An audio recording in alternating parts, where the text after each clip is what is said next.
Halo semuanya, balik lagi di video kali ini. Di video kali ini gue mau ngejelasin untuk materi makroekonomi selanjutnya, yaitu tentang ketenaga kerjaan gitu. Jadi sebenarnya mungkin agak sedikit flashback dikit ya. Sebenarnya kalau kita bicara makroekonomi ya, ada namanya 3 indikator utama makroekonomi. Jadi indikator utama ini tuh yang berarti menunjukkan bagaimana sih makroekonomi itu secara keseluruhan gitu. Nah, isinya apa-apa aja sih 3 indikator ini gitu ya. Yang pertama adalah pendapatan nasional. Ini yang udah kita pelajarin di video-video sebelumnya gitu ya, pendapatan nasional. Terus yang kedua yaitu tentang inflasi atau perubahan tingkat harga lah gitu ya. Ini juga udah kita pelajarin di video sebelumnya gitu. Dan yang terakhir itu adalah tentang ketenaga kerjaan. Nah, makanya di video kali ini gue mau coba untuk ngejelasin dulu untuk ketenaga kerjaannya karena 2 indikator sebelumnya itu udah gitu. Nah, kalau kita bicara ketenaga kerjaan secara makroekonomi berarti konsep sederhana dari materi ini adalah kita mau coba memetakan masyarakat Indonesia berdasarkan status tenaga kerja mereka atau status kerja mereka lah gitu. Jadi pasti untuk secara payung keseluruhannya kita akan mulai dulu dari keseluruhan masyarakat di Indonesia gitu ya. Masyarakat di Indonesia. Jadi ini total populasi lah gitu atau total populasi. Nah, total populasi ini dalam konsep ketenaga kerjaan mula-mula akan dipecah menjadi 2 kelompok dulu gitu. Kelompok yang pertama itu adalah kelompok bukan tenaga kerja. Bukan angkatan kerja.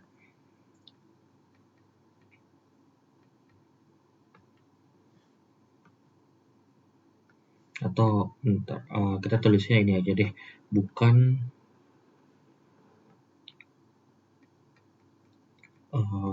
usia kerja gitu. Atau bisa dibilang bukan tenaga kerja lah gitu. Maksudnya apa? Maksudnya adalah kelompok ini adalah kelompok orang-orang yang memiliki usia gitu ya. Usianya itu di bawah dari 15 tahun, yang mana berarti secara aturan mereka masih belum boleh untuk bekerja. Jadi kalaupun mereka ujung-ujungnya bekerja itu dianggapnya dalam tanda kutip ilegal gitu atau nggak tercatat lah gitu. Dan untuk orang-orang yang kita kategorikan di atas 64 tahun gitu. Nah, untuk orang-orang ini adalah kelompok orang-orang yang sebenarnya sudah lewat lah gitu usia produktifnya.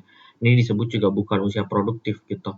Jadi sudah seharusnya sebenarnya orang ini tuh pensiun. Nah, tapi pada fakta kenyataannya kalau seandainya kita menemukan orang yang sebenarnya di atas 64 tahun masih bekerja, itu juga masih boleh, tapi dalam konsep makroekonomi ini akan dianggap sebagai sesuatu yang kelompoknya informal gitu atau sama juga dalam tanda kutip ilegal lah gitu. Jadi seringkali udah tidak ditanggung lagi gitu untuk fasilitas-fasilitas asuransinya gitu.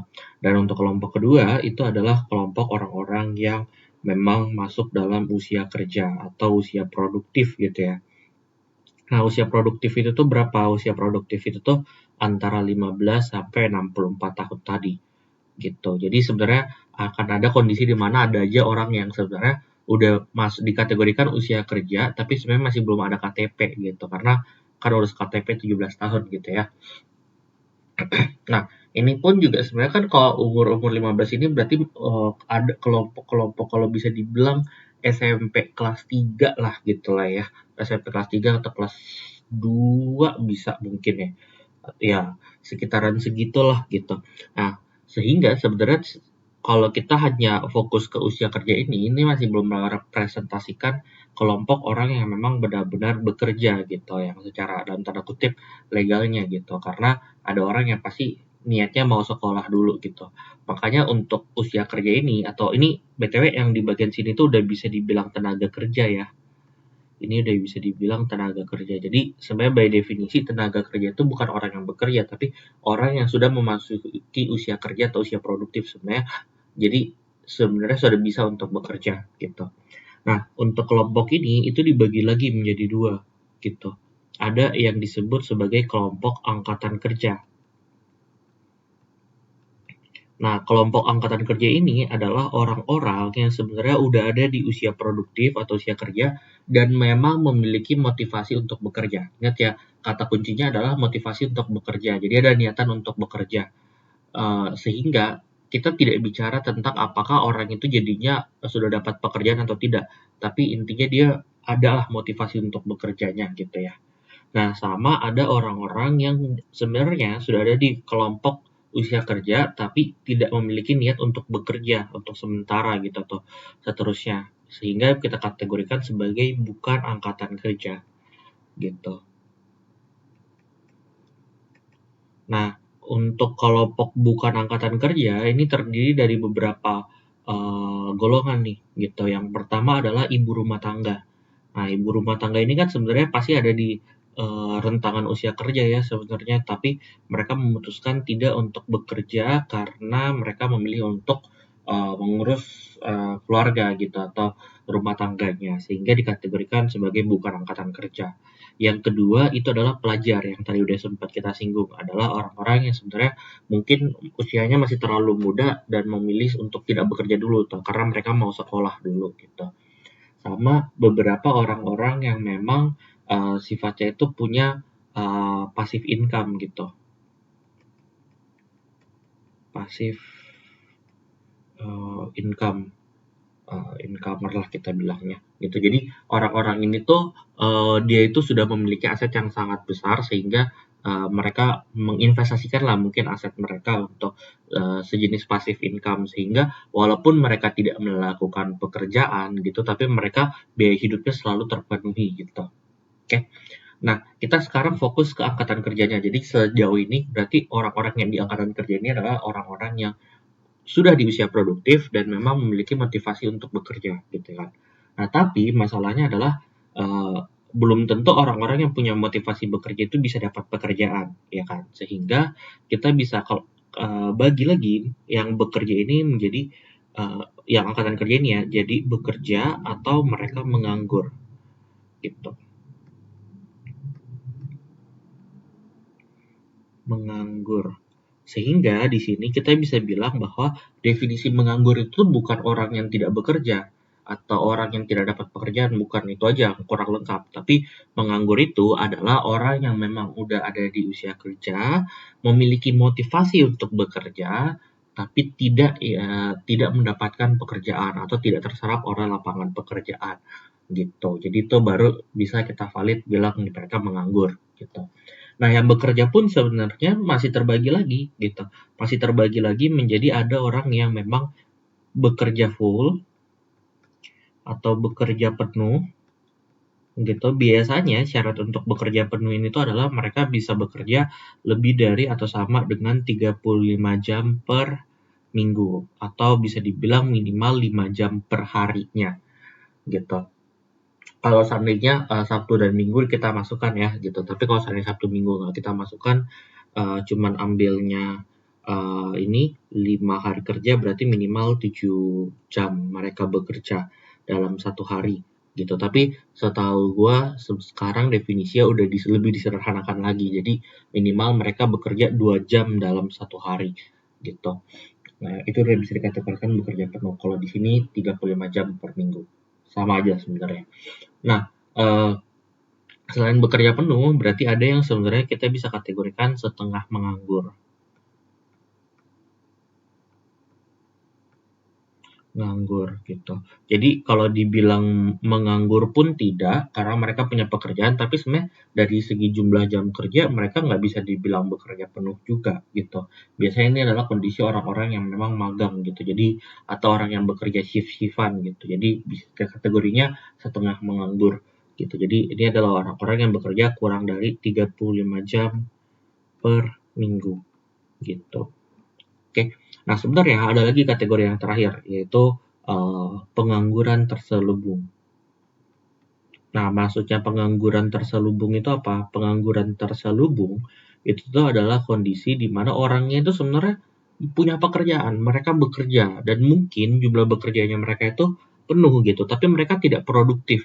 Sehingga ada atau tidak adanya mereka itu tidak berkontribusi lah gitu dalam proses produksi gitu, tidak berkontribusi.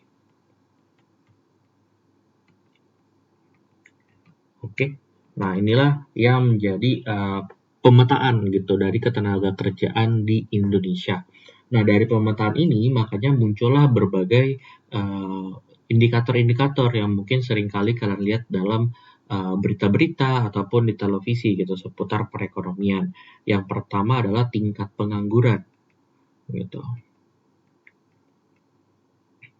Nah, seringkali banyak nih di masyarakat umum orang-orang tuh salah mengartikan tentang tingkat pengangguran atau unemployment rate gitu. Karena mereka mikir tingkat pengangguran ya udah sederhananya jumlah orang yang menganggur dibagi dengan total masyarakat di Indonesia. Jadi kalau hasil 30% berarti dari 100 orang warga Indonesia 30 orangnya itu menganggur. Nah, itu salah, pengertian itu salah gitu. Yang benar itu adalah ini tuh adalah yang bagian atasnya benar.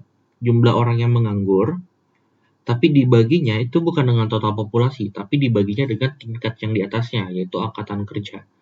Gitu. Karena dia mau melihat berapa sih proporsi orang-orang yang menganggur dari si angkatan kerja ini, sehingga menunjukkan tingkat ketidakserapan lapangan pekerjaan di Indonesia. Gitu. Jadi sebenarnya kalau seandainya pun ini menganggur per angkatan kerja, ini jadinya menunjukkan angka yang mungkin relatif akan lebih besar ya kalau seandainya kita bagi dengan kalau dibandingin sama kalau kita baginya dengan total populasi gitu. Jadi sebenarnya dalam tingkat pengangguran itu sudah tidak ada nih ibu rumah tangga, pelajar dan sebagainya itu udah nggak ada gitu. Oke. Nah, yang kedua ada juga yang disebut sebagai tingkat partisipasi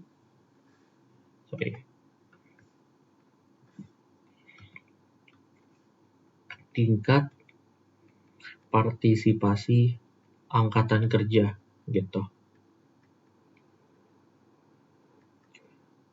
Atau seringkali disebutnya sebagai TPAK gitu. Artinya apa gitu? Tingkat partisipasi angkatan kerja ini mau untuk tahu berapa banyak sih orang yang sebenarnya udah ada di usia kerja dan mereka memiliki motivasi untuk bekerja. Jadi ini seringkali dianggap sebagai pembandingan untuk menunjukkan motivasi dari masyarakat suatu negara untuk bekerja lah gitu. Sehingga untuk rumusnya sendiri itu adalah angkatan kerja dibagi dengan usia produktif gitu. Maksudnya populasi usia produktif ya gitu. Jadi kalau seandainya angkatan kerjanya 100 juta orang gitu, terus jumlah orang usia produktifnya ada 300 orang, 300 juta orang gitu. Ya udah 100 juta bagi 300 juta gitu.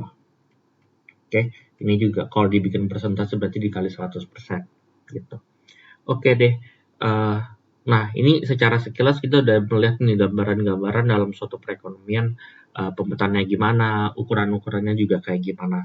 Nah, sekarang kita akan mau masuk fokus ke bagian yang ini nih, bagian yang menganggurnya gitu. Sebenarnya pengangguran-pengangguran ini tuh ada jenis-jenisnya nggak sih sebenarnya? Gitu. Jawabannya ada, di mana biasanya ada pemetaannya itu adalah pengangguran berdasarkan penyebabnya gitu.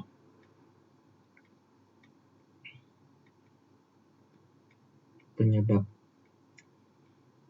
Jadi biasanya kalau berdasarkan penyebab itu tuh ada 4 gitu, yaitu pengangguran struktural gitu, pengangguran friksional, pengangguran siklikal, dan yang terakhir yaitu pengangguran musiman.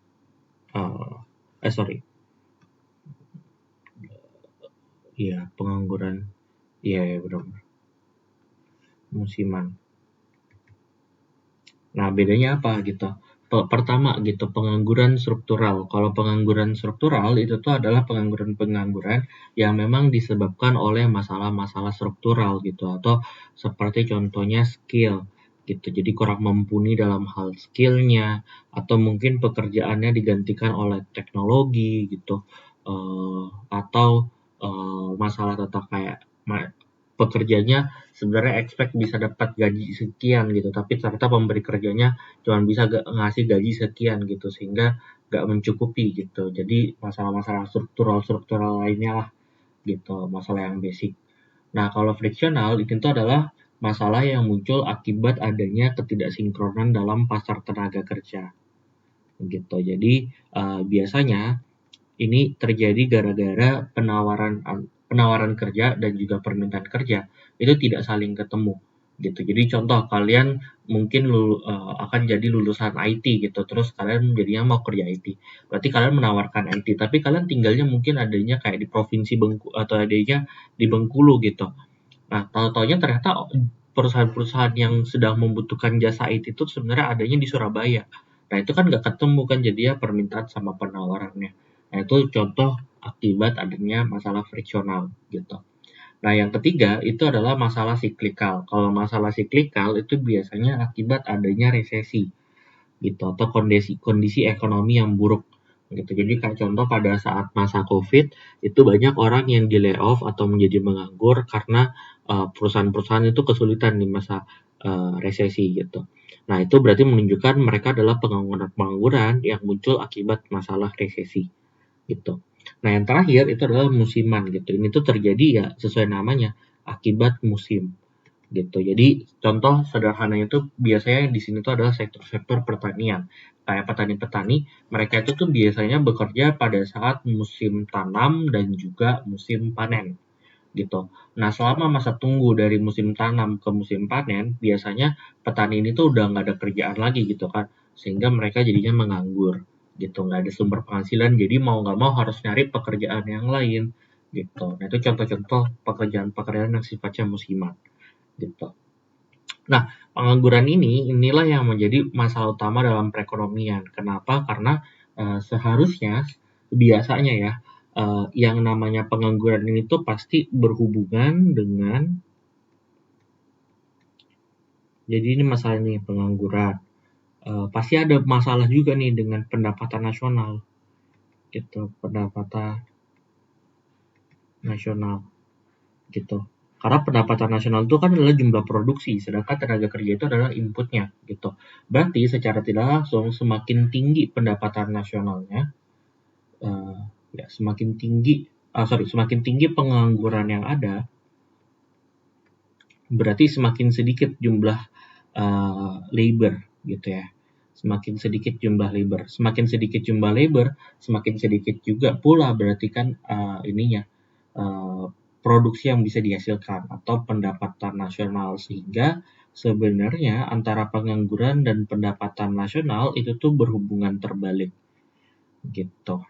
Nah, konsep inilah yang kita sebut sebagai hukum Okun gitu. Yang kita sebut sebagai hukum Okun. Jadi hukum Okun itu tuh berusaha untuk menunjukkan bagaimana hubungan antara pengangguran dan juga pendapatan nasional gitu. Nah, yang kedua gitu, ada juga sebenarnya kan 3 indikator utama makro, pengangguran, pendapatan nasional, dan yang terakhir inflasi gitu ya. Nah, inflasi ini tuh juga ada nih pengaruhnya ternyata gitu. Jadi sama-sama saling mempengaruhi gitu. Nah, pengangguran sama inflasi itu dipengaruhi oleh yang namanya kita sebut sekarang sebagai hukum Phillips gitu. Jadi hukum Phillips ini tuh bilang bahwa dalam jangka pendek atau dalam short run gitu ya, sebenarnya hubungan antara pengangguran dan inflasi itu tuh berkebalikan gitu. Jadi kalau ini inflasi, ini pengangguran gitu ya, maka hubungannya terbalik gitu. Nah, kenapa sih sebenarnya bisa kebalikan gitu? Sederhananya kayak gini, kalau seandainya jumlah ininya, saya ini turun. Nah, jadi contoh nih, kalau seandainya inflasi mengalami kenaikan gitu, kalau inflasi mengalami kenaikan, maka otomatis harga barang jadi naik gitu kan. Nah, kalau seandainya harga barang menjadi naik, jadi inflasi. Inflasi ini kalau seandainya meningkat, tapi dalam jangka pendek ya, maka harga-harga barang itu mengalami kenaikan. Kalau harga-harga barang mengalami kenaikan, maka sebenarnya produsen jadinya mau untuk memproduksi barang lebih banyak, ya kan?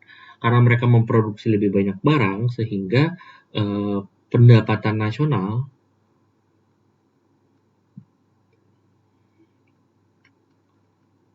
nasional tuh diekspektasikan bisa meningkat. Nah, sehingga kalau seandainya pendapatan nasional diekspektasikan meningkat, maka perusahaan-perusahaan itu tuh akan mempekerjakan lebih banyak lagi tenaga kerja biar produksinya bisa meningkat. Sehingga caranya gimana? Penganggurannya jadinya turun gitu karena mereka akan mempekerjakan lebih banyak orang gitu. Sehingga hubungan antara pengangguran dan inflasi itu berkebalikan gitu. Oke, tapi ini dalam jangka pendek aja karena kalau dalam jangka panjang hukum Phillips ini tuh bilang bahwa mereka tuh tidak akan ada hubungan sama sekali atau kurva Phillips-nya itu menjadi tegak lurus gitu. Kenapa kayak gini? Karena kalau dalam jangka panjang gitu, ketika terjadi peningkatan inflasi seperti ini nih gitu ya, maka memang benar price jadinya meningkat, pendapatan nasional yang diekspektasikan juga meningkat. Tapi seiring dengan itu sebenarnya langsung disesuaikan dari perekonomian, di mana tingkat upah pun juga langsung akan meningkat untuk mengadjust gitu, menyesuaikan kenaikan harga tersebut gitu. Karena tingkat upah juga meningkat, menjadikan perusahaan pun juga jadinya tidak terinsentif lagi untuk meningkatkan produksi. Karena kalau meningkatkan produksi, mau nggak mau dia harus membayar gaji juga yang lebih tinggi juga gitu. Sehingga pengangguran tidak akan mengalami perubahan sama sekali. Atau alias penganggurannya ini sudah di kondisi yang kita sebut sebagai pengangguran natural gitu. Atau biasanya nih pengangguran yang sudah dalam kondisi perekonomian yang sudah efisien gitu. Jadi berdasarkan itu sebenarnya bisa dibilang apapun kondisinya suatu negara itu tidak mungkin bisa meniadakan pengangguran. Pengangguran itu pasti ada. Yang bisa kita lakukan adalah menekan tingkat pengangguran itu sekecil mungkin gitu. Oke. Jadi mungkin sekian dulu untuk video kali ini pembahasan tentang ketenagakerjaan. Semoga dapat membantu. Kalau seandainya ada beberapa pertanyaan lain yang mau di follow up, boleh langsung ditanyakan aja. Oke, thank you semuanya. Kalau gitu gue izin pamit. Thank you for watching.